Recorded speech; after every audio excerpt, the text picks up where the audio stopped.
Нийгмийн эрүүл мэндийн үндэсний төв үзүүлж байна.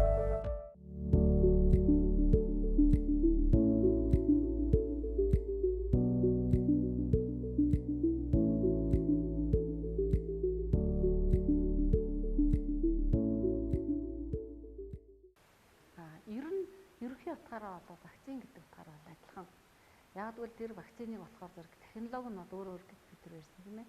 Амьд вакциныг одоо өхүүлж болно, өхүүлээ зөвхөн тэр вакцин одоо ороод татлагын системийг ажиллуулж чадах тэр хэсгийг нь дасалж авч байгаа хийдэг юм хэсэг байна. Энэ одоо технологийн дэвшлиг ашиглаад тийм ээ рекомбинант юм уу зөвхөн одоо нөгөө mRNA-гийн вакцин юм уу гэсэн юм шинэ технологиудаар суурилсан л юм вакцинууд гаргаж ирж байгаа болохоос биш вакцин гэдэг утгаараа бол адилхан гэсэн. Хүний биед орлоо тэгээ коронавигийн эсрэг бие үүсгэнэ.